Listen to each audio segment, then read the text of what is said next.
Welcome to table for 92, element number 60, neodymium. It's number 60 because it has exactly 60 protons within its nucleus. For neodymium, we're cooking up some Vienna schnitzel in honor of Karl von Felsbach, the Austrian who discovered neodymium, as well as element number 59, praseodymium.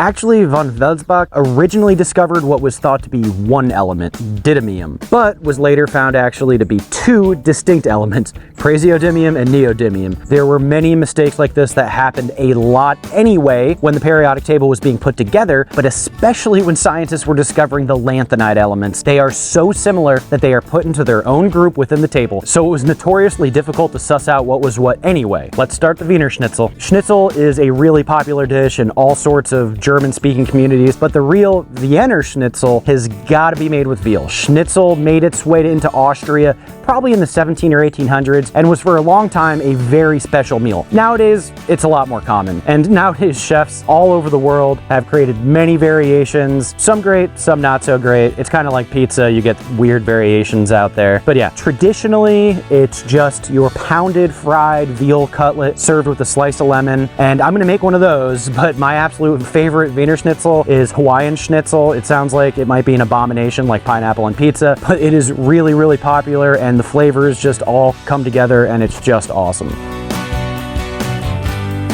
Ideally, you take a nice cutlet of veal from the hind corner, the back leg, place it in between two pieces of saran wrap. That, it kind of helps it to keep from tearing. I don't think it's all that important. I do it anyway though. But yeah, you want to pound this so thin it's nearly translucent. It helps to tenderize it.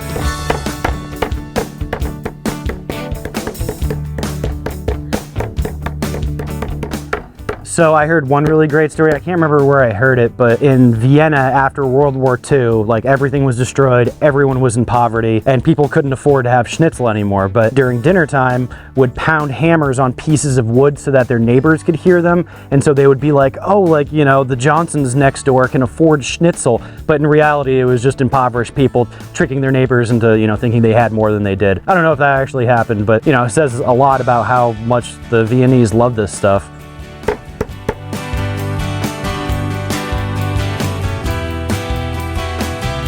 Now, schnitzel seems to have come to Vienna, or Vienna Schnitzel, in the mid-1800s from northern Italy, where a similar dish, the cotoletta, that I actually made for a previous episode about barium, it's fantastic as well. But Vienna Schnitzel may have been around earlier, but it really came into popularity in the mid-1800s. So when Karl von Felsbach was growing up, yeah, he could be argued he was like one of the first Viennese people to grow up with schnitzel as a proud Austrian food. But definitely didn't have Hawaiian schnitzel back then. That's a new thing.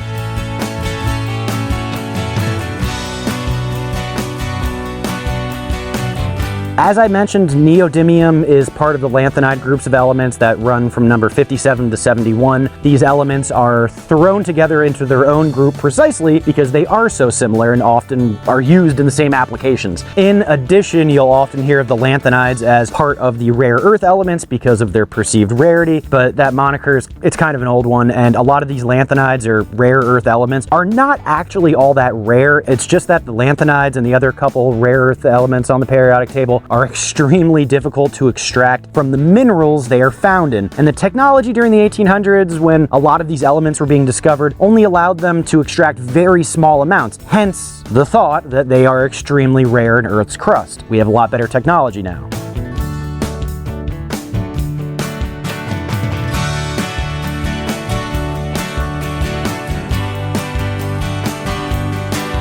Among the lanthanides, as you can probably tell by their names, praseodymium and neodymium are very closely related, to the point neodymium and praseodymium can be used almost interchangeably in their applications, but the naming of these two elements comes out of one of the many mistakes made during their long respective discoveries. So the story starts really in 1803 when cerium was discovered in Sweden, but it was 1803, and while scientists at the time knew they had discovered something new, they didn't know what they had wasn't pure pure cerium, but it was actually a mix of a few lanthanide elements together. So then in 1839, a Swedish chemist working with cerium oxide discovered what he thought to be a new element inside, lanthanum. But he also believed there to be another element hiding in there somewhere, which he later announced as the element didymium. Yeah, didymium turned out to also be a mistake. It was actually a combination of praseodymium and neodymium, but that wasn't discovered until 1885 in Vienna by our old friend Karl Auer von Welsbach. So it really took 82 years for neodymium to be distinguished as its own element, which is shown in its name, neo meaning new and didymium meaning twin. You can see why they called these the rare earth elements. They were so intricately hidden away within these minerals that they were locked in. It was just really difficult to extract back then and today. Okay, last step, the breadcrumbs. In Vienna, those restaurants, they use day-old breakfast rolls, and that bread had milk in it, so it gives like a way fluffier fry, but you know, regular breadcrumbs, they're fine.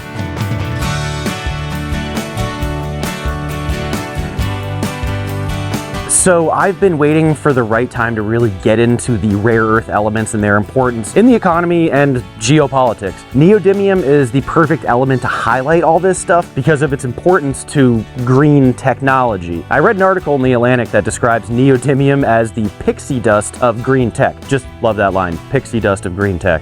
The rare earth elements, while not all being that rare, are so unbelievably important to, well, everything, basically everything we want and need today. In 1983, scientists figured out neodymium magnets. They're actually 70% iron, 5% boron, and 25% neodymium. This might not be a household name, but they are the world's strongest permanent magnet. A permanent magnet means it's a magnet that creates its own magnetic field and sustains it. Not that it'll be magnetic until the end of the universe, it just loses its magnetic properties very, very slowly. A neodymium magnet creates an electromagnetic field that moves a coil and creates sound waves. This is why neodymium magnets are in pretty much everything that makes sound. Phones, smart TVs, those really nice Bose speakers, all neodymium magnets that allow that great sound. So geopolitics. For a long time, the US had the monopoly on rare earth elements, and neodymium in particular, in a single mine in California. But that was before neodymium magnets were created, and the rare earth elements were not really used all that much. Like, they had some applications in early color TVs and cigarette lighters, but like far off from being in the middle of geopolitical struggle. When neodymium magnets were being created, there were really three big things starting to coincide at this time: the age of modern technology, especially green tech, the rise of China as a world power, and the implementation of green environmental regulations. So, you know, like in the 80s and 90s, China's growing like crazy, just as the age of modern technology was coming into its own, and China realized they needed to control the trade in rare earth elements, and they just so happen to have a bunch of areas where rare earth elements can be mined cheaply. The former premier of the People's Republic of China famously compared their wealth in rare earth elements to the oil wealth of the Middle East. And you know, as I've said before, and I definitely will say again, the rare earth elements aren't actually that rare. It's just really difficult to get them out of the minerals they're found in. Like most elements, the rare earth elements are not found in a pure state in nature. So it takes a lot of energy to extract them, and often the stuff rare earth elements are stuck to is pretty toxic and or radioactive. That mine in California had accidentally dumped hundreds of thousands of gallons of radioactive thorium waste into a nearby dry lake bed. That, in tandem with the rising prices and competition in China, led to a shutdown in 2002, and so like pretty soon China controlled the market for neodymium. And if you predicted that when one country controls a resource that the entire world needs, that, you know, maybe they would jack up the price a little bit, you're right. Neodymium became a lot more expensive after that mine closure, and of course the environmental regulations in China aren't the same as California. So, you know, the US has picked up a little bit in neodymium production recently, but it's going to be slow going. As of now, China still controls like 80% of neodymium production, but the US Department of Defense has given out grants to mining companies to entice them to open new mines in Texas and Wyoming. So, you know, we'll see what pans out in the near future, but still all our neodymiums come from China.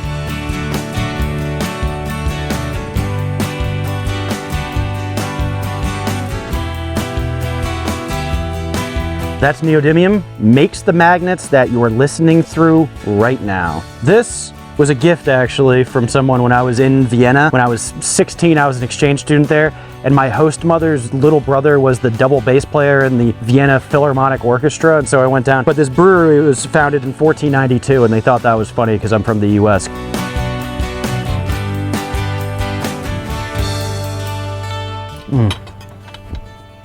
I don't care what anybody says, Hawaiian schnitzel is the best in the world. Thank you. See you next time.